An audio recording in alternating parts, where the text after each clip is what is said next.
Do you remember that wedding from a month ago? Yeah, like that one that you needed to start editing yesterday? But you also need to prep today for your wedding tomorrow, and you're leaving for your first vacation in forever on Monday. So what do? It seems that the only creative part of your edits are the excuses you're going to have to give your clients. We have the solution, Wedditor. Wedditor is a team of top wedding editors, project managers, and account coordinators that help us wedding filmmakers edit. They match the right editors with your style so you can spend your time where it matters most, on your business. Nick and I both use Wedditor, and we don't know how we would run our companies without them. It takes a team to build an amazing business, and you shouldn't try to do it all on your own. Head over to howtofilmweddings.com/Wedditor to help you free up your time so that you can focus on growing your brand. Be sure to use promo code HTFW for $50 off your first project. Wedditor, more than freelance, more than outsourcing.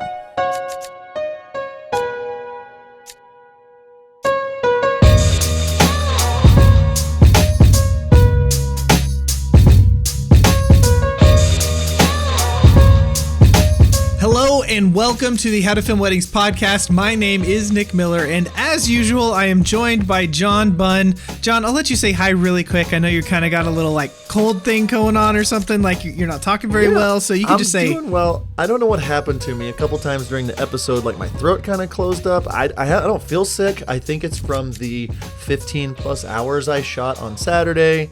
Went hard on Sunday. Had a big run this morning. I think my body's just saying, take some rest, get some rest. And ironically, or maybe coincidentally, we talk about this today a little bit in our episode. Nick, tell them all about it. Yeah. Well, I was just going to say that, your birthday was last week, so maybe that's why you're falling apart already. Well, okay, so that's, we should probably talk about it. I'm 35 now, which I'm not afraid halfway to 70. I'm closer to 40 than 30, and I'm going to be honest, it freaked me out a little bit. I had a weird, Did it? I was fine on my birthday, and then I don't know, it kind of freaked me out. Just whoa, 35 is 30 was hard for me. 30 was hard for me. It didn't bug me one bit. 35 being I don't know, it felt like 2 seconds after I turned 30. I was just oh no, I'm going to be 40 soon. 40 is old. Anyway, so yeah, last week was fun, minus that, but I mean, big weekend, had a lot of fun, got to see friends, got to see family. Got tickets to a Thunder game, so I'm a happy camper. Yeah. So anyways, back to what we're actually here for, which is our podcast. Yeah, that. So happy birthday to John being old now aside. We had Michael and Sara from Wedditor back on the podcast. We talked about all sorts of things. As John was mentioning a little bit, Michael gets into the importance of ergonomics, just your desk and whether you stand or sit or, all that kind of stuff. He talks about what it is like to work with an editor, why everyone should really consider outsourcing their work, and then, some stuff that they're looking for on their end. Just because I need an editor doesn't necessarily mean that editor wants to take me and my work on. So just kind of talking through some of the things that they think about whenever you contact them. Spoiler alert, don't lead with, hey, what do you cost? Because they don't like that, just like we don't like that. But anyway, we are so grateful for the partnership that we have with Wedditor. We absolutely love them. John and I use them all the time. They've done a handful of edits. We're in the 5, 6, 7 edits each that they have done for us. They have done an incredible job. So we are grateful to have partnered with them. So right now, we're just going to go ahead and jump into this episode of the How to Film Weddings podcast. Well, Michael and Sara, thank you guys so much for joining us again on the podcast. How are you guys doing? Good. Doing great. Yeah. So has there been anything new? What have you been up to the last, month or so since we talked last? Responding to inquiries. Yes. Yeah. Responding to inquiries and having people be like, why haven't you responded to my inquiries? I'm responding to other inquiries. So everybody, I am going to get to you. I'm getting caught up. I should be caught up by the end of the week now that it's definitely slowed down. Yes. I will say thank you to the How to Film Weddings community. I mean, we thought a few of you would reach out to Wedditor, but man, it's been like a tidal wave. I love it, getting messages from people being like, I haven't heard from them. It's been 12 hours. And it's like, yeah, they're humans. So thank you to everybody that's reached out to Wedditor. I know that they're trying to get everybody, talked to, communicated to. So we will. Everybody will get a response. I lead all the sales. Sarah helps a little bit, but we don't want to hire a sleazy salesperson because none of you do that, right? Unless you're a high volume studio, which means you're more of a company, you guys all do your own sales. And it would just be weird if we had somebody that their sole purpose in here would be to close leads. We don't want that. Yeah, that's good. And then, as we're recording this about a week and a half ago, John and I actually got to meet Sara in person at Vision Quest. Yeah, I was going to say, I was on a boat getting asked when we were responding to certain inquiries. Yes. But yeah, I was done cornered with you Vision down. Quest. Yeah. They cornered you on a boat in the water. It's like, when so are she you had going nowhere to go. She had nowhere to go. It was awesome being out there in Austin and then getting to meet you. I mean, I guess we could send Blake the photo where he could put the photo of us up on the screen at this point so people can see us hanging out at Vision Quest. Sorry. But it was a ton of fun. It was cool to be in person with so many of you guys. If you were out there, it was nice meeting you. And it was cool hanging out with so many cool people. So yeah. So let me just jump into this conversation about Vision Quest. I mean, John and I went. We really enjoyed ourselves. We had a lot of good time meeting a bunch of our listeners, and then some other people, that we have messaged with online or actually had podcasts with, but we got to talk to them in real life. That was really cool. So Sara, you came to Vision Quest, and your role is a little bit different than my role in being there, because we're out there shooting weddings, and then we're doing all the business stuff. But you specifically went there as an editor to try and hone your craft a little bit, learn a little bit of things, so how you can help us. So maybe what were some of the things that were the takeaways that you learned at Vision Quest that are going to help others edit their videos? Yeah, I think Whitney and Alex just kind of killed it in their opening presentation. I think they really nailed it. Why I was there, Nick, as you were kind of saying, is just, to try to get a better handle on just creative direction. I want to understand how filmmakers approach production, and that way I can kind of understand in the editing room what we should be going for. And a lot of what Whitney and Alex were talking about, a lot of the other speakers, was just about being authentically you, and about how your approach to a wedding film is going to be different from someone else's. And rather than freak out about those differences, or maybe what you can't quite accomplish versus what someone who inspires you can accomplish, don't let that get you down.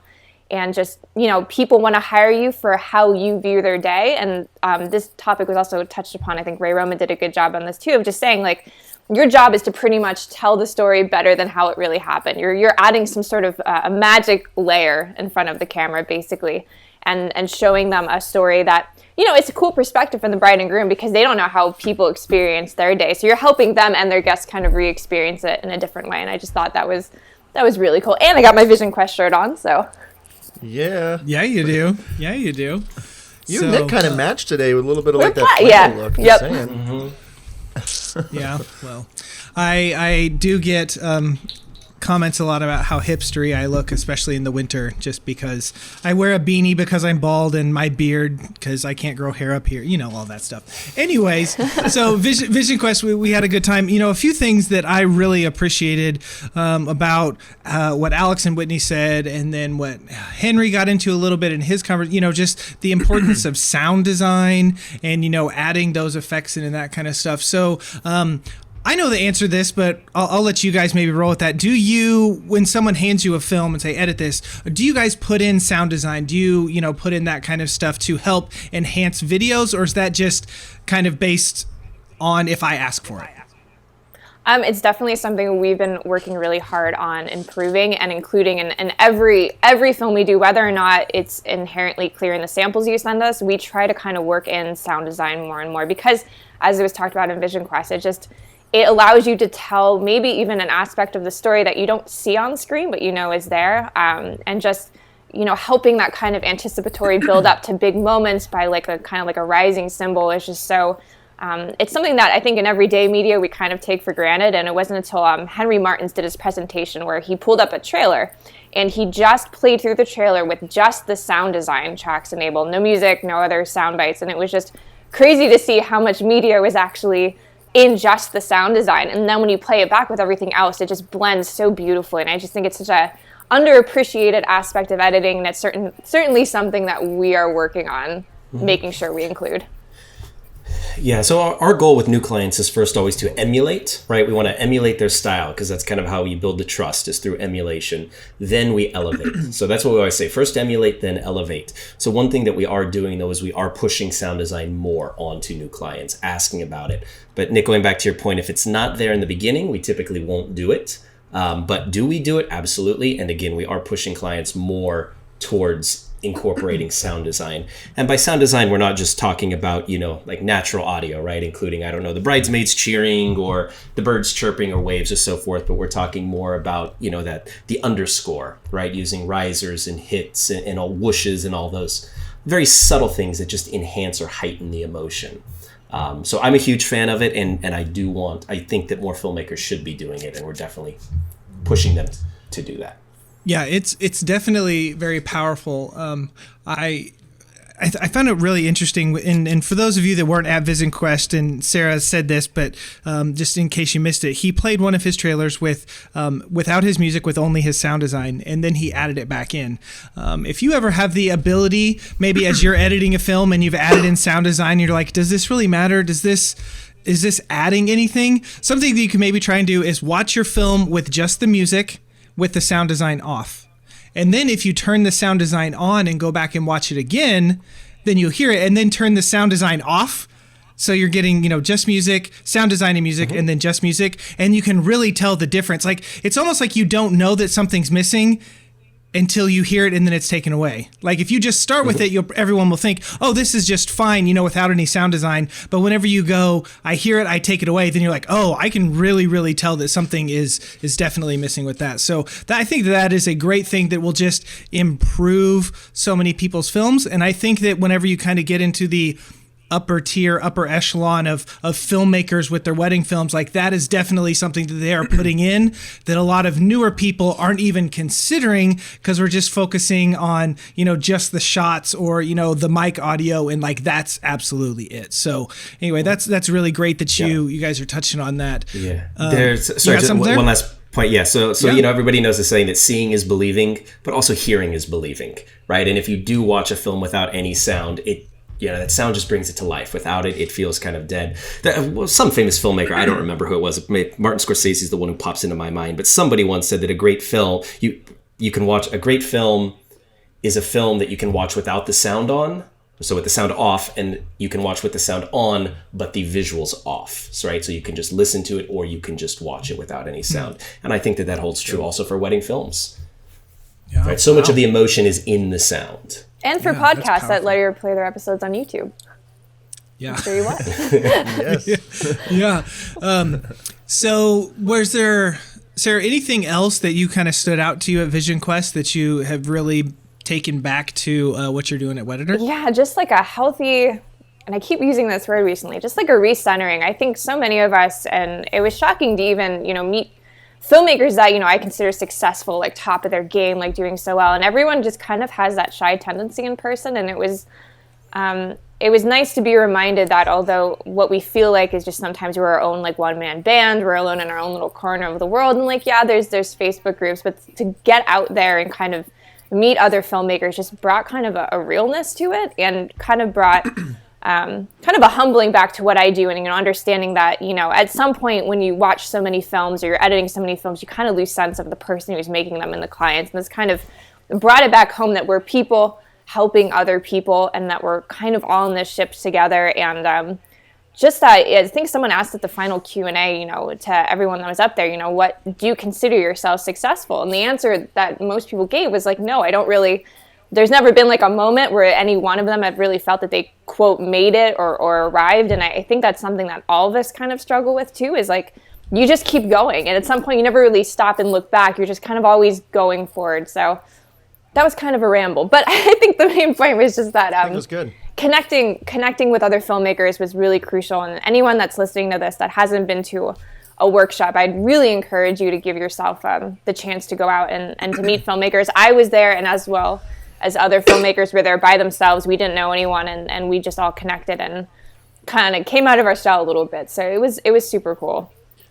I think too, a lot of people have like the imposter syndrome thing going on. And so like you see these people that are doing these crazy edits or you know, see people that are further ahead of you in business, and it's like, well, I'm never going to be there. I'm not that good, or you know, and this whole imposter syndrome thing, I think that a lot of people don't really realize that we are just like, a lot of us are just one-man band that is by ourselves doing this thing. So I know I'd love for you guys to talk, you know, just a little bit about like the imposter syndrome. What do you guys think on that?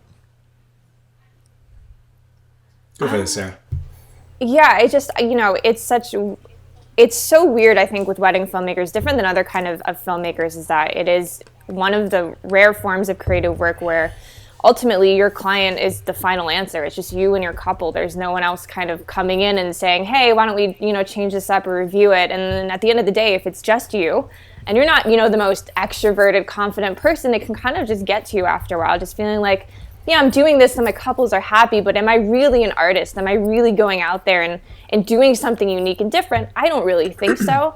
How do I deal with that? And it was interesting to me to hear so many of these influential filmmakers say that they have the same doubts. We all experience these same doubts, and I think it was Whitney that said, you know, part of it is just not letting your past kind of prevent you from making moves in the present. And yeah, I think everyone here has probably struggled with imposter syndrome at some point. And yeah, just you know, always remember that it's about your clients, right? It's not about you. It's not about any, you know, auteurs or incredibly successful or creative filmmakers that are out there. It's about your clients and making sure that they're happy, right? And the largest market share is still a classic and a timeless wedding film, and that probably always will be. So focus on yourself, but remember that it's just always about your clients. Make them happy, and, you know, continue to learn, stay open, and you will move up. Yeah, absolutely. I think so many of us have fallen into the trap at one time or another, you know, that we value, you know, I value John's opinion more than my client, you know, that absolutely loves their work or whatever, but I'm trying to impress him rather than trying to impress, you know, the people that I'm actually working for. And I think that, you know, as you move on in your business and you just sit down and you think about what really matters, you know, who am I really trying to impress?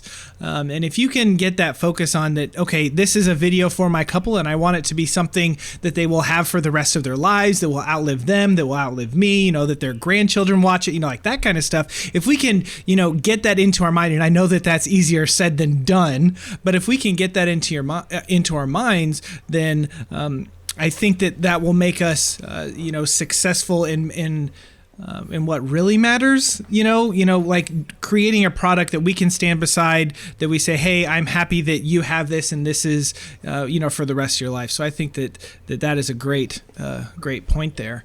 Any other thoughts on this topic before I move on? Yeah, I was just going to say, especially when you have someone like Sculpting with Time in the same room as 31 Films, and Sculpting with Time is so high concept and so artistic and dreamy and just like beautiful work. And then you have 31 Films, which is a much more classic. They're not doing crazy time shifts and transitions. It's just simple and elegant and beautiful and timeless in its own right. And I think with imposter syndrome, a lot of us tend to think that anything that we don't already know how to do is like a disappointment, or like, I can't do what Sculpting with Time can do, so like I must not be good at what I'm doing, because it's just, you know, there's so much I don't learn, you know, I'm not keeping on top of these things. And, you know, I think that kind of too just gets you. It's like the fear of what you don't know tends to stop us from learning, and just thinking like, well, I can't do it, or, you know, I don't have time to do this, or I don't want to do this. And, you know, just keep in mind that there's, you know, more than one ways to skin a cat, I guess. And as for as many, even from our client's perspective, you know, take a market like Nashville. You could have the same venue, the same blonde bride, the same, you know, big bridal party. Everyone was in a frat or sorority, and put 4 different filmmakers there, and they're all going to come back with 4 very different looking films. So guys, just keep doing what you're doing and keep practicing you. Yep.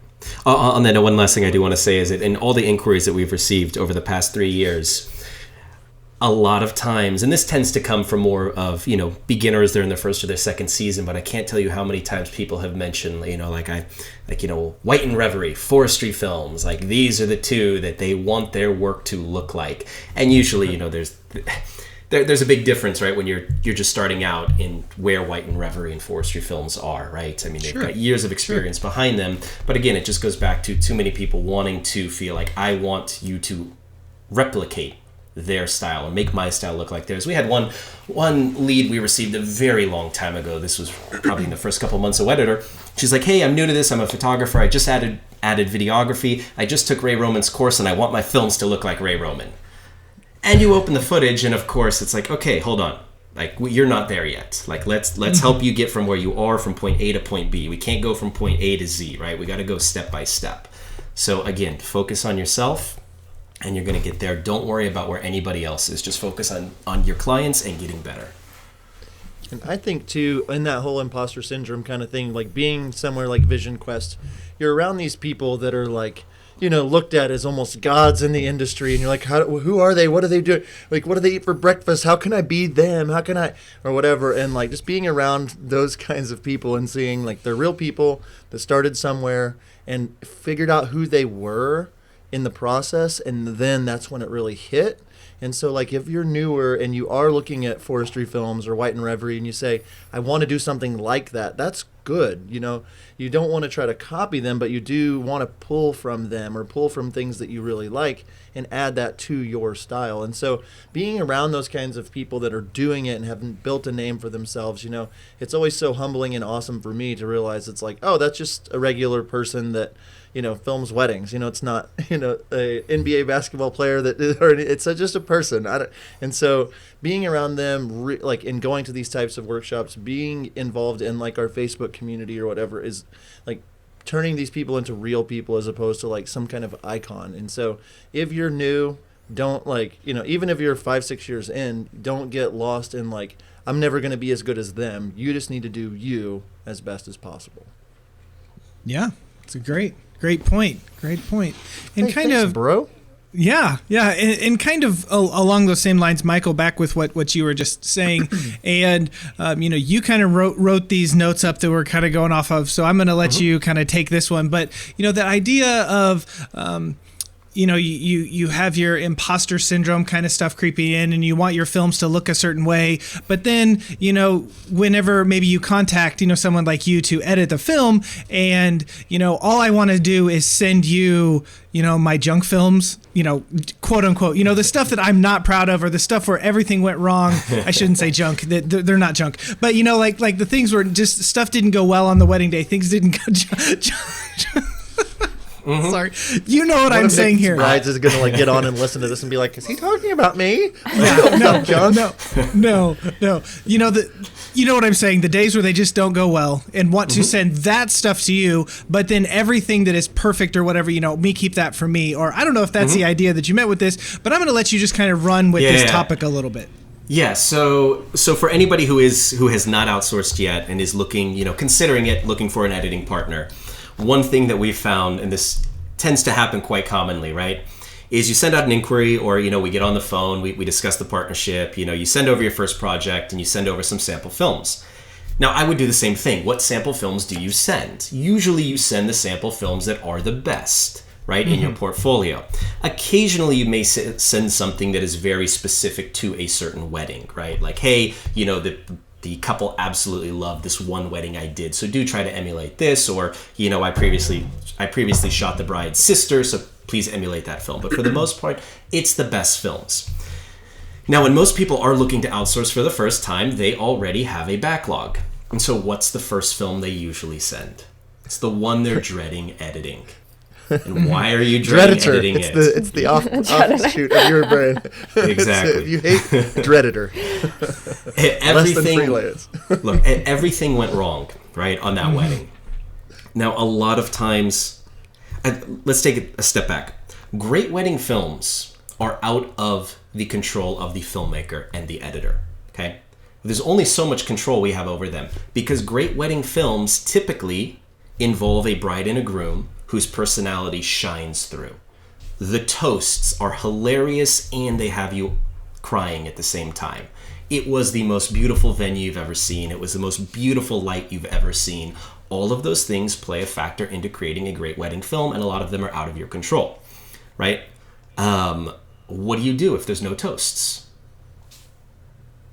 right? What do you do? There's no toast. Send it to someone else. Yeah, exactly. Right? It's traditional vows. There's nothing wrong with traditional vows, but personal vows tend to have more emotion behind them. Sure. What do you do when the bride and the groom say, I don't want you to shoot prep? Right? So some of those things are out of your control.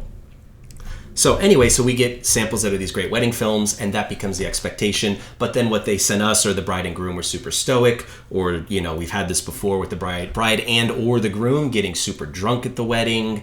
Even the filmmaker just wasn't feeling it that day. They were sick. Maybe they were hungover. Who knows what it was, but it just didn't go well. And so there's a huge discrepancy between what we're editing and what the expectation is. So we have to just make sure to set it. And it's also important that filmmakers understand when they're sending that first film that they cannot expect that same quality, because not all wedding films are equal. We know the time suck that is searching for the perfect song for your wedding film. MusicBed has spent years collaborating with artists, bands, and composers to make it easier than ever for anyone to find the right song for their video. With amazing artists like Chapters, Tony Anderson, and The Light, The Heat, MusicBed is the best place for wedding videographers to get licensed music. Their subscription service was a life changer for me, especially since all of their subscription music is pre-cleared for every social media platform: Facebook, Instagram, Love Stories TV, and my personal favorite, YouTube, all pre-cleared. And if you are interested in a free month of a MusicBed wedding subscription, head over to howtofilmweddings.com/musicbed. When you sign up, use the promo code HTFW and you will get your first month for free. And you think about it, I mean, like, we get the same kind of inquiries again and again from brides. They kind of reach out and it's like, what's your price? Or what's your, can you do this for me? Like, it's just very cold and very simple and very, it's like, and if you're thinking about it, whenever you're reaching out to someone like Wedditor, if you're talking to your editor that's going to be helping you do it, talking to them like a person, bringing them in and like giving them something to maybe work with that is worth editing. I know that whenever I sent my first one to you all, I was just about to shoot the wedding I did in Italy, and you were like, can you just please send me the one to, is there a chance you could send me the Italy one? And it's like wow, no. I wouldn't even naturally even consider that, just because it's like, well, no, that's my best. Why would I send that one to them? And it's like, I just think that there's a lot more that goes into it. There's, you start thinking about some of these more expensive brands, why don't you talk a little bit, guys, just about how you come alongside. I know that with me, you were like, I'm going to emulate first and then we're going to elevate and that sort of thing. And what if I'm somebody that's, coming in and not wanting to do all of my editing in 2020? I want it to be elevated. Can I trust, what would I know what I'm saying. Here, it's coming. There it is. How would I be able to, is it ever possible for somebody to do it as good as me? That's the question. How can I trust somebody to do it as good as I would do it, or even better? What do you say to somebody when they give you that hesitation? So there was a posting in the How to Film Weddings Facebook group probably about 2-3 weeks ago where somebody talked about this. They talked about how, actually, I think do I have the quote right here? Did I put that in our email? You did. Would you mind reading that to us, Nick, if you have it in front of you? Just the quote from the person. Yeah. So this guy a few days ago, put something on his website, and he was just sharing stuff, and he says, don't think you can ever outsource the intense edits I do. He's referring to someone. 75% of creative happens in the edit, and creative is not the only way to differentiate yourself from your competitors. Not to mention that only reason to get enjoyment from this creative field. Am I reading the right thing? You are. Yes. So more or less what he was saying is, he's like, nobody can edit my highlights but me. He's like, it's just impossible. Nobody can do my style. And that's a mindset. And there was somebody else who actually responded first. I forget his name as well, but he was just like, I jokingly said to that guy once on the Facebook group, I was like, man, do you want to come do sales for Wedditor? Because everything, he was just hitting all the points home. But yeah, this is something that we have to overcome a lot, is there is this mindset that nobody can do what I do. And it's just, honestly, it's not true. That doesn't mean anybody can do it, and that doesn't mean it's easy to do what you do, because it's not. You guys know that. It takes time to build this partnership. It is a collaboration. But to think that you're the only person that can edit in your style just is not true. Everybody has trends and patterns in their work, even if they do not notice it. They're there. And that's one thing to begin with. But yeah, you have to open up. You have to be willing to, to delegate and to trust other people. And it can be done. It's like, look, how many film directors edit their own films? Mm-hmm. Right? Robert Rodriguez is probably one of the only ones who actually does. Okay? Most have an editor. Editors see things differently. They ideally are able to see things more objectively. Right? If you ask an editor who they least want in the editing room, and this is more at a professional, commercial, Hollywood level, they'll tell you the cinematographer. Because the cinematographer is going to be like, do you know what we had to do to get that shot? Do you know how much time and money went into getting that shot? And the editor's going to be like, I don't care. It doesn't serve the story. Right? So editors ideally can come in with a more objective view on the film. Now, when it comes to wedding films specifically, we do not know the bride and groom the way that you do. Mm-hmm. Right? But then that is up to you and the editor. It's up to both people to ensure that any important information about the couple is transferred to the editor so that the editor knows, okay, what's important about this couple. But it can be done. Yeah, definitely. Speaking of, editors coming at from like an objective, point of view, just doing the best. The first film that we got back, my wife Jen, she watched it and she goes, you know what? I really like that because they used more of my shots than they used of your shots, Nick. And whenever you edit, you always favor your shots. And so I was like, oh, okay. All right. But yeah, I think that, yeah. So she really loves you guys. But I think that that's such a great point. And as Michael, in that group, in that thread, and that guy, made that point about Hollywood is totally different. The director doesn't edit. The filmmaker, the cinematographer doesn't edit. It's the editor that does that. And you're telling me that a bunch of these Hollywood films, like, they're not coming out in the vision that the director had? Like, they are, absolutely, because they're working together. And so, yeah, for us to think that someone else cannot do our films in the way that we do, I think is just crazy, especially when you start looking and figure out how big the world is and how many people are in it and how many people are really good at this kind of stuff. And also you ask yourself a question, how well are you running your business, and how well are you able to get back with your clients and communicate with them and talk to them and give them the time that they need, and are you serving them better by you editing their films and editing it, quote unquote, only like you can, or are you serving them better by having someone else take the editing from you so that you can spend your time elsewhere? Mm-hmm. So now that we've kind of gotten this little spiel, for you guys about why you guys can edit how I edit, emulate us, and then elevate. I really like that, emulate then elevate. As you kind of talk to people, and I know you spend a lot of time with a bunch of wedding filmmakers all over the country, maybe all over the world, so as someone calls you and talks to you and emails you, I'm sure that there are a few things that maybe pop up in your head where you're kind of like, I'm not sure this is going to be a good partnership for either of us. So why don't you kind of talk about some of those things that you are looking for, so that that you are the right fit for the filmmaker? Sure. Yeah. So there are definitely some red flags that we've noticed over the years from having done this again for over 3 years now. So a few red flags. The first red flag, and I think this is a red flag for wedding filmmakers as well, and it's when you get the inquiry that all it says is, "What's the price?" Right? Mm-hmm. How do you guys respond when you get a couple? What's your response to that? Yeah. Most of the time we're like, we don't care for that because they're just price shopping. Yep, same thing, exactly the same thing. So moving on, the next one, and this is an interesting one because a lot of times, and even in the early days of Wedditor, I would see dollar signs. Okay, and I think a lot of editors would also, especially freelance editors, they would see dollar signs. It's when you get the inquiry that says, I have a backlog of 20 films. I have a backlog of 25 films, right? It's like, oh, wow. Especially if you're a freelance editor, it's like, man, I could get this one client. I could do these over, I don't know, it would take me 3-4 months to do all of them. However long, it's like, I don't need to look for any more work. You see dollar signs. We don't see dollar signs. We see red flags, right? Mm-hmm.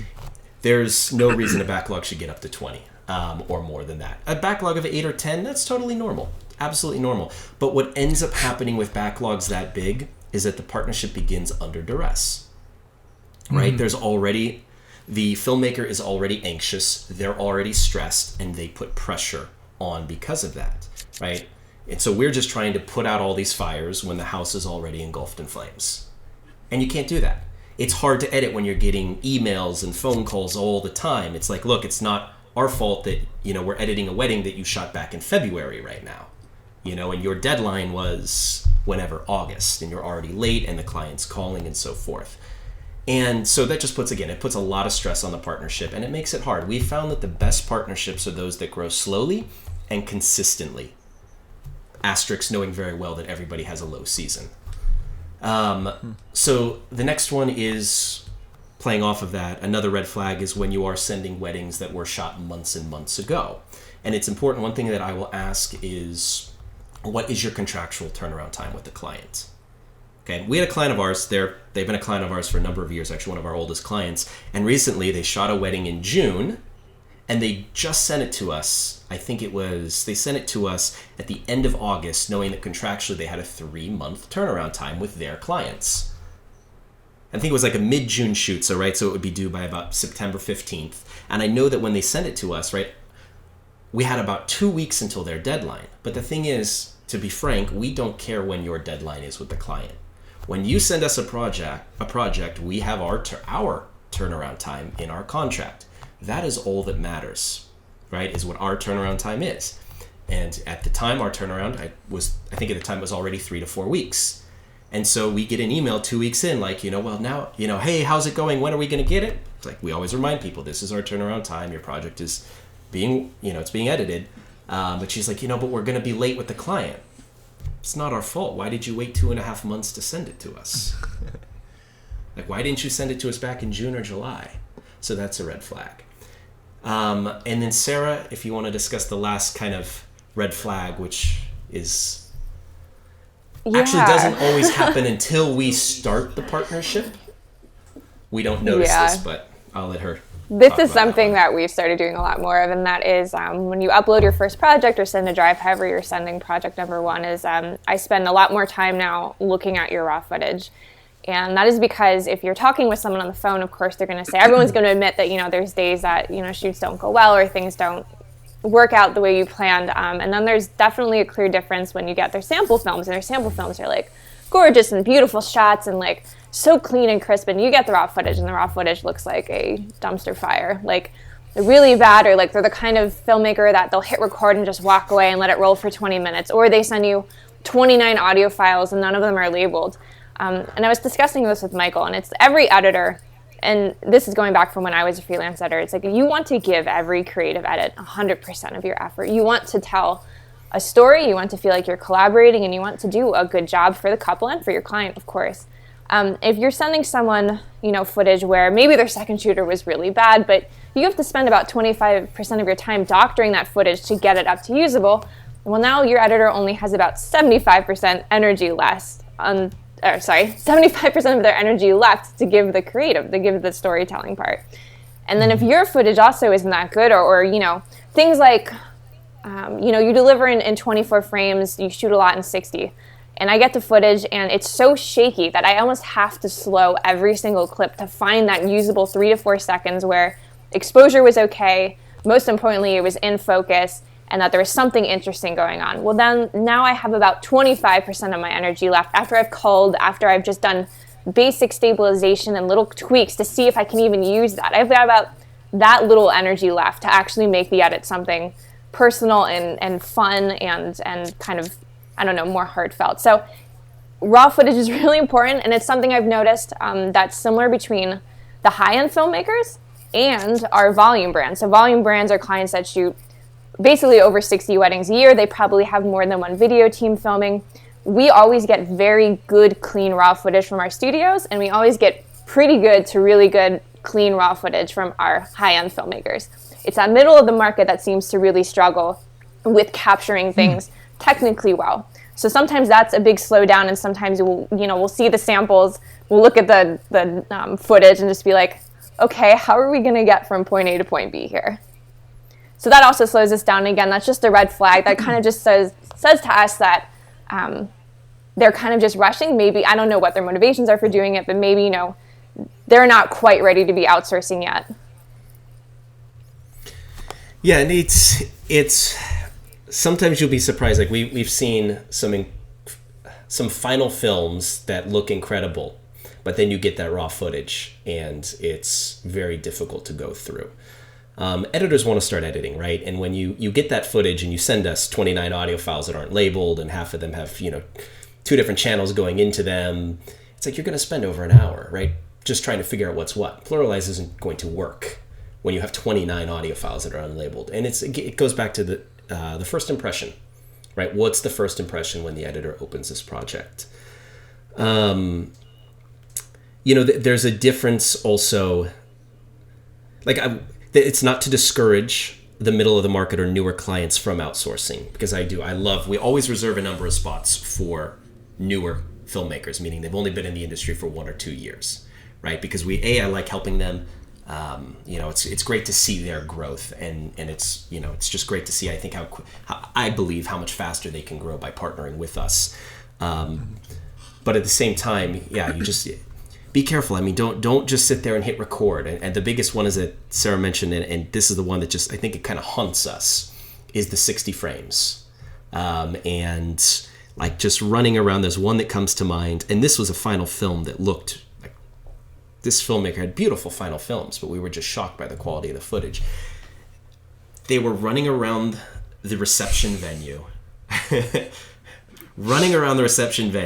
was one shot, right? That was always recording, and it was all shot in 60 frames, meant to be slowed down, right, to 23.976. And so it would be like, okay, cake, 1, 2. Okay, over here, flowers, 1, 2. Okay, now let me run over here and let me get, the dance floor. Okay, 1, 2. This was all during the setup while it was empty, but you get the point. And so we ended up having like this 3-minute clip. And then you have to just slow down the whole clip. And you just define those little seconds because it's 60 frames and it's just all over the place. Yeah, sorry, Michael. It drives an editor. It drives an editor crazy. So we mentioned all this just to help filmmakers, right? To what this goes back to is it's the I'll fix it in post mentality. That's the biggest thing. If you want to work with an editor, you have to get rid of that mentality. You have to start getting it right in camera. And it's not going to be perfect. Nobody does it perfect. We all know that, right? You guys were talking Vision Quest, how even, the top of the industry, even they look at their work, they see tons of mistakes. I think Sara was telling me when Whitney and Douglas showed their film for the first time on a big screen in a theater, they're like, oh man, look at all those mistakes that we see that we never saw before, right? So everybody makes them, but there's an acceptable range. There's kind of an acceptable range of making sure that you're white balance. Nobody expects it to be perfect. It's a wedding. It's a doc shoot, right? But nobody expects your exposure to be absolutely perfect. But it also shouldn't be terrible, right? And consistently terrible. It's going to happen occasionally, yes, but. So what I really hear you saying, if you are on this topic, is if you are considering to do outsourcing and you want someone like the fine people at Wedditor to edit your wedding films, that you need to practice on the basics. Mm-hmm. And you need to, figure out, tripod and monopod maybe before you mess with the gimbal. You need to figure out what white balance is and how to use that and, get that going. And I'm also hearing that it's very helpful to not record one long clip, but to break that up, unless it's something like, you just turn on toasts and, it's one camera and it's not moving, but if you're like moving around the room, getting a bunch of different things, it'd be better to you to do, okay, I'm getting the groom, buttoning his jacket, then I stop it, then I push play when he's messing with his tie, and then I stop it, getting a lot of smaller clips rather than one long clip, because then you don't have to go in and chop all that up and find the usable stuff. Yeah, it also lets me know what you as the filmmaker were seeing in that shot in the first place. If it's a big long clip, I'm kind of guessing what you were trying to get at and what you thought would be a good subject and appropriate. But if it's already kind of shorter and clipped out like that, even if you did that same clip a bunch of times, I know what you're going for, and I'll kind of intuitively find the clip that reflects that best. I think, again, yeah, just sticking to your fundamentals. I think the most heartbreaking one, again, same client, beautiful work. The main angle on the ceremony of everyone coming down the aisle was completely out of focus. And the other camera was in the back, and it was in GoPro, so it didn't really match quality-wise. And it was an extended highlight. So, with extended, you usually try to show those ceremony moments for longer, and it's kind of heartbreaking because you're like, well, it's out of focus. Like, we can't, there's only so much sharpening is going to do to kind of fool people into thinking it's in focus. Maybe if they're watching it on their phone, it'll look better, but it's just disappointing. And again, and that's another thing too, when you're sending longer format, the longer the format, the highlight, the more you should be a little bit more careful with your raw footage. Yeah. So that's a good point. So practice, for your own sanity too, because how much, if you kind of have this mentality of I'm going to fix it in post, like how much time are you spending editing when you could do something else? I'm really thankful that my wife does all our color because she's really good at it. And like, if I were to try, I would spend so much time, messing with that or, figuring that out. But how much, think about that if you kind of have that mentality of, trying to get it to fix it in post. So tell me, what CRM do you use? If you're not sure or you don't know what a CRM is, I'm about to save you a lot of time and therefore money. CRM stands for Customer Relationship Management. Basically, a CRM is an online service that helps you better serve your clients. HoneyBook is both mine and John's CRM of choice. We absolutely love it. HoneyBook allows us to do all of our correspondence, contracts, and payments all in one place. One of the features that I love is the automated workflow. We all have emails that we send out to all of our clients, right? At 6 months, 3 months, 1 month, the week of. All of us do it. Automated workflows make it so that those emails can go out automatically.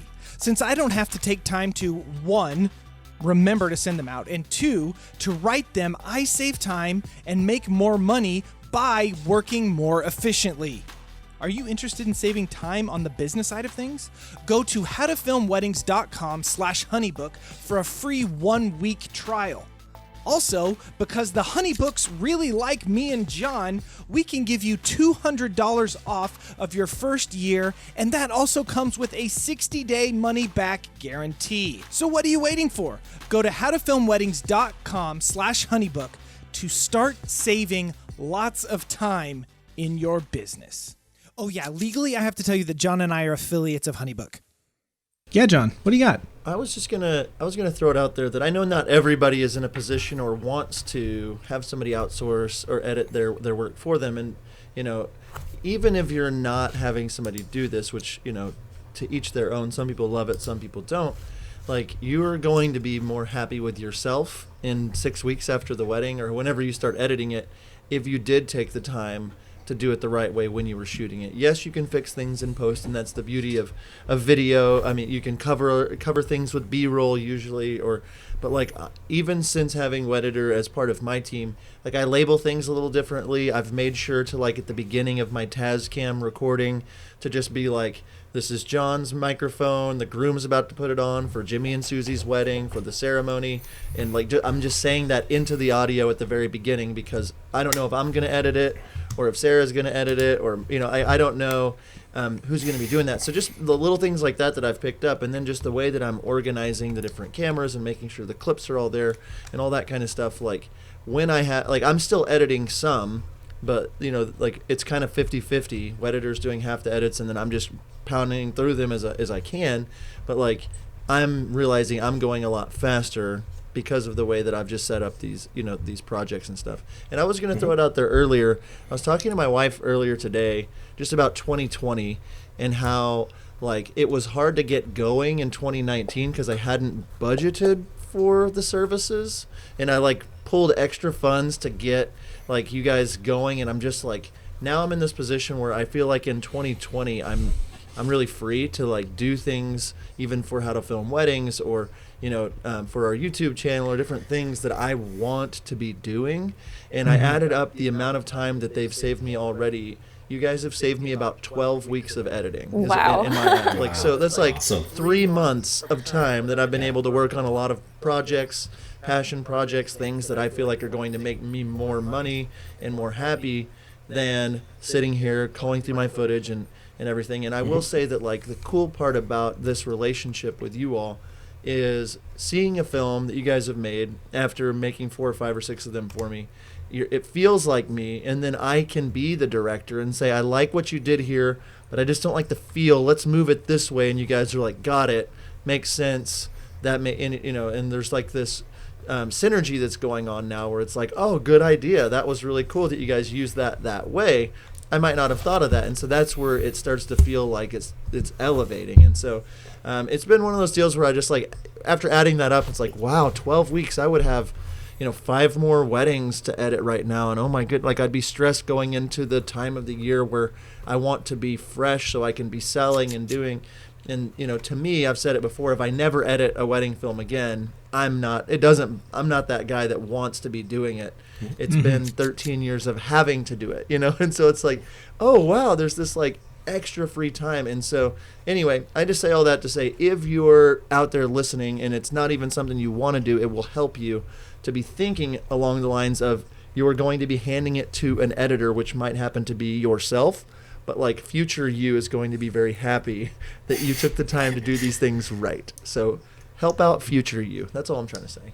Definitely. The hardest time to outsource is the first season, right? Because like you said, you didn't necessarily budget for it. You got to pull out of your savings or your rainy day fund, whatever. But it's much easier that second season, and then even that third season. Sometimes the second season can still be tricky depending on when you started. Like if you're gonna just start, finding your editing partner now this late in the season when you may have a third or half of your weddings booked, right? Your pricing for 2020 is out already. So sometimes it can take until really that third season. So when you do partner with an editor, yes, you're gonna see benefits quite immediately, but you really start to see those benefits 3 months, 6 months, 12 months down the line. So again, it's a long-term commitment or collaboration. Yep. Yeah, I want to add in, as I have been using Wedditor as well, and I think you guys just sent me back either my 5th or my 6th edit. And as I was talking with my wife about it when we watched this one, like the feeling that we had was overall like, this is good. Like this is, there are, a few things that maybe I want to tweak a little bit, but if like this feels like, like this feels like, something that we would put together, like it's like, my editor has, is knowing it's almost like she's in my head now. Like she knows how, what I'm thinking or what I will like or what I won't like. And, I just made a couple tweaks and she got it done real. And it was like, okay, this is like the process, like going from, and I talked about this last time around where I was not very vocal about, what I wanted. And I was kind of frustrated because I wasn't getting back what I wanted, but it was my fault for not telling you what I wanted. But now because I've gone through that kind of growing pain, now the last few that I've gotten back, I'm like, hey, this is almost all the way there, with just a couple tweaks. So it's definitely an investment, but it's also like I know Michael and Sara said, it's a partnership. Like, we're in business together, we're helping each other out, and we're growing, together. So more just gushing about how much we love, your service and what you guys do. Thank you. Cool. I was going to jump back in. I'm sorry. I know it's an interview with you guys, so just pardon me and Nick as we talk back and forth about how great you guys are. But I was going to kind of mention the one wedding film that I sent you guys so far that was like not my greatest work. I had an associate team shoot it, and the wedding itself didn't feel really anything like the kinds of weddings that I was doing. Her sister had booked us. I don't know. Like it just they paid for it. They didn't like put anything into the wedding. Like it was just not our style, our couple. And I sent that to you guys, and I communicated, hey, just so you know, this is not our best work. I'm not going to be putting this on my website. I'm not going to be unlisting this or making this listed on my YouTube channel. And so like I sent that to you, giving you the heads up that like it's not, I mean, I think it was shot pretty well, but like I just didn't think you had much to work with. And like I remember getting the email back whenever I only had 3 changes to it or whatever. And it was like, wait a sec, what? Just making sure. Somebody wrote, like, you need to write all done when you're done with your changes. And I just laughed out loud because it was like, oh, I'm all done with my 3 changes. I mean, it was just as good, if not better, than I could have done with that film. So I just wanted to touch on, like, you can send your films to Wedditor that, you know, you're not super excited about as well. But that was like my 5th or 6th one I sent to you guys. You know, anyway, I just wanted to throw it out there if there is a listener out there. You can send the ones that you don't love, obviously, but like give them a little bit of heads up. Yeah, our editors really appreciate the notes, and we're really big on making sure you send your notes. And again, like, we want your feedback on how that production went for you. And if the editor goes in the edit knowing that, like, you know, like, they've already had their expectations managed, they know that, you know, it's not your best work, and you know it's not going to the portfolio, I think they actually give it a little bit more love because they see it as a challenge versus like, oh God, I gotta get through this edit and he's gonna be so disappointed. And you know, the person editing your films is a person also, and all of our editors are big wedding film fans, so they want to do right by you. So just be honest, and we'll always give you our best. But like I said, make sure your raw footage is nice and good. As long as we see improvements, that's the biggest thing, right? Just keep improving. If it's a certain way now, and we speak with our clients about it and things that we're seeing, because oftentimes we are the eyes and the ears on your footage, right? Especially if it is that associate team, or even if you do work with a second or a third shooter, you probably, if you are outsourcing that, are not reviewing their footage yourselves. So when we do, you know, mention things about what we see, you know, as long as we start to see improvements on it, that's great. That, you know, any partnership, it's all just about those incremental improvements. Mm-hmm. Yeah. So I know that obviously you guys have, you know, this service that people can sign up for, and, you know, and you can help with editing, but you are also, you know, editors at your core. So you know, have some tips, you know, that can maybe help us on our end, you know, for people that maybe are not maybe financially, you know, able to, or they just, you know, still have too much control and they can't let that go yet. Or they just love editing. Or they just love editing, you know, which are people out there that just love that. So my question to you is, John's like, no. Anyway, but one of the things that I think a lot of us, you know, when it comes to the working in the editing, you know, we think of technical things, you know, how do I mix in sound designs, or how do I know if this music is right, or, you know, what are J edits and L cuts, or whatever they are. But one of the things that Michael brought up when we were talking about this, because they're laughing at me because that's not the right words. J and L is correct, but it's anyways. One of the things that Michael brought up was ergonomics, and just, you know, how, you know, the desk that you work at and the keyboard that you use, and you know, if you stand or sit or whatever. So why don't you maybe just share some information about the importance of ergonomics, or, you know, things that can maybe help people while they're editing. Sure. From that standpoint. So ergonomics, for those that don't know, it refers to simply workplace efficiency, right? It refers to productivity. How efficient and productive are you while you're working? And so often we think, well, I need the fastest computer, right? I need the most memory and so forth. But we forget about our own body, right? We forget about the height of our desk, the height of our chair, how comfortable is our chair. We forget about the light in the room. If I open this shade right here, I'm going to get a glare on my computer. How am I going to edit with that? How am I going to do color correction, right? The colors of your walls, for example, if I had, you know, a red wall, if every wall in this room were red and I tried to do color correcting, it would throw my eyes off. I wouldn't be seeing it the same way if the walls were white, right? These are not white behind me. I don't do color correcting anymore. But anyway, I did have half of this room painted white behind the computer intentionally because I don't want my eyes to be thrown off. So all of these things play an important role in one's efficiency and productivity. The temperature of a room. If the room's too hot or too cold, you are not going to be as productive editing. The clothes you're wearing. If I were editing, I would not be wearing a button-up shirt. Try editing, put a suit on. Try to edit in a suit. Or try to edit wearing a wedding gown. It would be so awkward and uncomfortable. I've done that before too at work. It was really weird. It was real weird. Got some looks in my office. Look, I mean, for me, when I used to edit, it was most comfortable either like in a pair of like gym shorts, or like prana shorts, or, you know, yoga shorts, or my pajamas. It's just I have the most flexibility. I have a sit or stand desk. Okay, I can raise my desk right now. Whoa.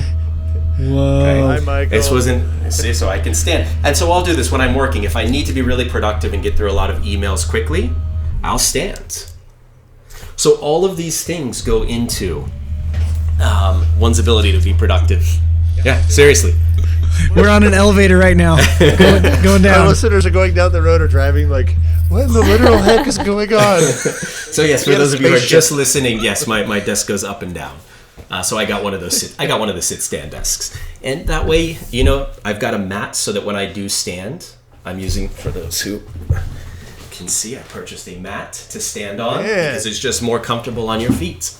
Now, if you're editing, you probably don't want to be standing. I don't think you're going to be as productive if you're standing while editing. But nevertheless, look into it. There's plenty of articles online. I don't want to go too in-depth into it now, but that's just kind of an overview of things to consider. What are the clothes you're wearing? How is the light in the room? What is the temperature in your room? Is your, if you're trying to edit and your desk is up here, it's not going to work very well, right? So what's that correct height for you? How's your posture? Make sure you get up, 10 minutes every hour, stretch, have a breather. All of those things go into it. And these are things we try to pass on to our editors as well, just to remind them. Yeah, right? so... It's like, if you go think gamers, right? There's a reason there are companies that all they do is make chairs for gaming. Because you sit there for 16 hours. I love the world that we live in. I love this world.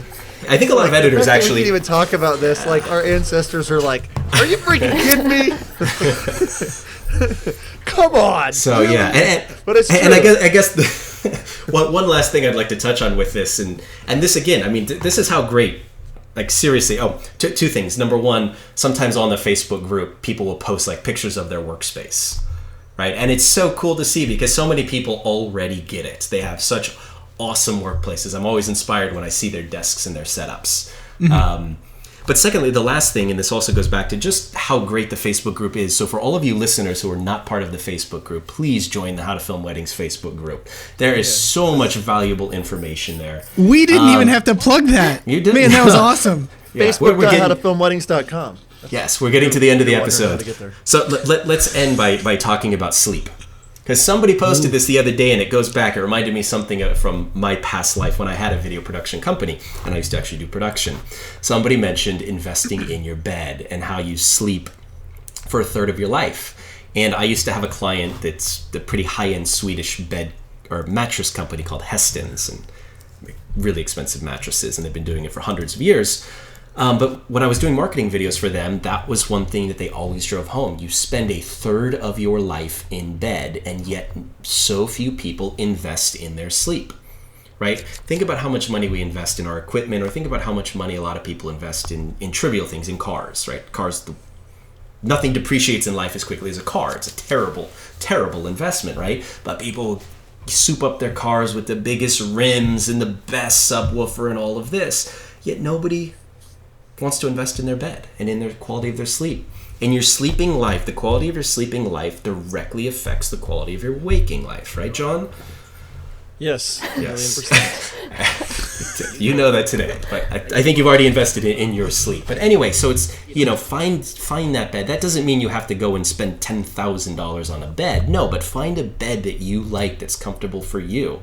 Make sure you get the sleep. Make sure the temperature of the room's great. That can be hard to do if you sleep with your partner, right? My wife likes the room very hot. I like it cold. We have a hard time finding that middle ground, but try to find it. If you need room darkening shades, I get all of that, because you spend, again, think about that, a third of your life sleeping. That's good. And how well would you be editing today, John, if you had to? My sleep is really good now because the wife and I got a new bed 5-6 years ago, and it's literally changed my life. So I would be editing real well if I had to right now. Okay. So. Yeah. My wife and I, we got a new mattress like almost 2 years ago, and it, like, night and day difference. Like, so good, just invest in that. So, yeah. The things that you get really excited about as an adult, like a new mattress, you're like, oh, yes. But, if you told that to, like, your 15-year-old self, you'd be like, you loser. Like, why do you care about... Right. So, well, Michael and Sara, we are about out of time for our podcast today. We want to thank you so much for joining us. If someone hasn't listened to the first episode that you were on about a month ago, where can they find you guys if they want to get some examples of your work and that kind of stuff, or where can they reach out to you if they would like to contact you about your services? Our website is Wedditor.com. Our Vimeo page, which has a lot of great samples, is vimeo.com/Wedditor. Our Facebook is We Are Wedditor, all the words squished together. And then our Instagram is We Are Wedditor with underscores, because someone had taken the name Wedditor. I'm going to find them and bribe them, but that's why we have underscores in the We Are Wedditor on Instagram. But also follow our Instagram, because we will post trailers and some helpful tips every now and then. Awesome. Yeah, definitely. And, we have partnered with them. So if you actually go to howtofilmweddings.com/Wedditor, that's a quick way that you can contact them and get on their website. And we also have a little deal for your first time. If you contact them, I think we'll give you about $50 off your first edit if you just mention or use the promo code HTFW when you contact them. So again, Michael and Sara, thank you so much for coming on. We really appreciate you guys taking the time. Thank you, guys. Our pleasure. Thanks for having us.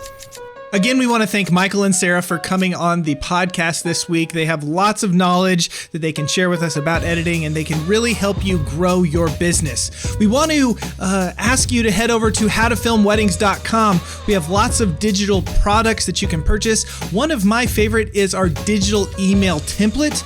All you do is you buy that, and then now you have like 30 or 40 pre-written emails that you can just kind of put in. You can change them just a little bit, and you can be more efficient in your business. Make sure you subscribe to our YouTube channel, leave us a review on our podcatcher, and until next time, we will see ya. See ya.